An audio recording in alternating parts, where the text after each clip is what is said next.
شروع کرتا ہوں اللہ کے نام سے جو بڑا مہربان نہایت رحم کرنے والا ہے۔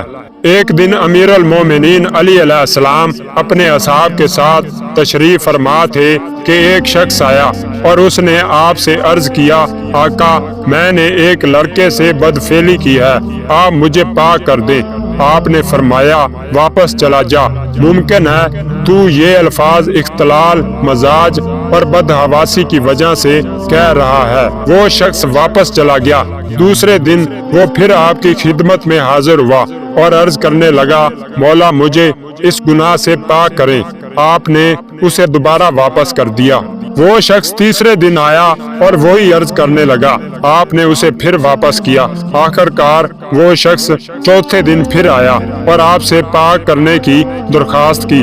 امیر المومنین علیہ السلام نے فرمایا، پیغمبر اکرم صلی اللہ علیہ وآلہ وسلم نے تجھ جیسے گناہ گاروں کے لیے 3 سزائیں بتلائی ہیں، ان میں سے تو ایک سزا کا انتخاب کر لے۔ اس شخص نے عرض کی، مولا آپ وہ سزائیں بیان کریں، پھر میں ان میں سے ایک سزا کا انتخاب کر لوں گا۔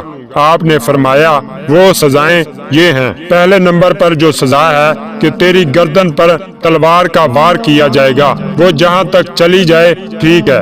دوسری یہ کہ تیرے ہاتھ پاؤں باندھ کر پہاڑ کی چوٹی سے گرایا جائے گا، اور تیسری یہ کہ آگ جلا کر تجھے اس میں جلایا جائے۔ اس شخص نے عرض کیا، امیر المومنین ان تینوں سزاؤں میں سے کون سی سزا زیادہ سخت ہے؟ آپ نے فرمایا آگ میں جلنا سب سے زیادہ سخت ہے۔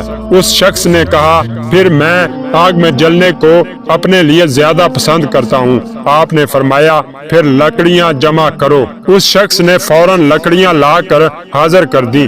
پھر جوان نے 2 رکعت نماز پڑھی۔ نماز سے فارغ ہو کر اس جوان نے رو رو کر دعا مانگی اور کہا، پروردگار تو بہتر جانتا ہے کہ مجھ سے کیسا گناہ سرزد ہوا ہے۔ میں تیرے پیغمبر کے ابن کی خدمت میں آیا ہوں اور پاک کرنے کی درخواست کی ہے۔ انہوں نے 3 سزاؤں میں سے ایک کے انتخاب کا حکم دیا ہے۔ پروردگارا میں نے اپنے لیے سخت ترین سزا کا انتخاب کیا ہے۔ خدایا میں درخواست کرتا ہوں کہ تو اسے میرے گناہ کی مغفرت کا ذریعہ بنا دے اور قیامت کے دن مجھے آتش دوزخ میں نہ جلانا۔ جوان اپنی جگہ سے اٹھا اور اس کی آنکھوں سے سیلاب اشک رواں تھے۔ پھر وہ اس گڑھے میں جا کر بیٹھ گیا جو اس کے لیے بنایا گیا تھا، اور اس کے چاروں اطراف میں آگ لگا دی گئی۔ آگ کے شعلے لمبی لمبی زبانیں نکالے اس کی جانب رواں تھے، اور جوان رو رو کر خدا سے معافی کی طلب کر رہا تھا۔ منظر انتہائی جاں سوز تھا۔ ہر شخص اس کے گناہوں کی معافی مانگ رہا تھا۔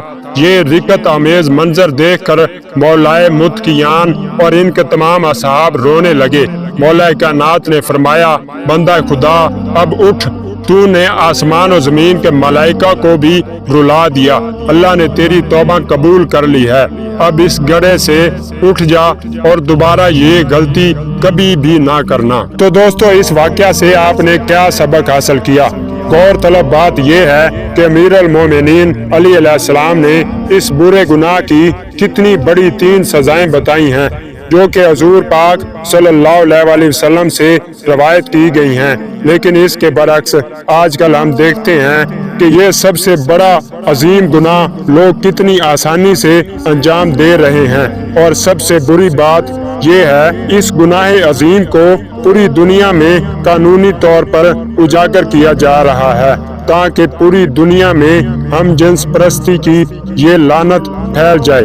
اللہ پاک ہم سب کو اس برے گناہ سے بچنے کی توفیق عطا فرمائے، آمین۔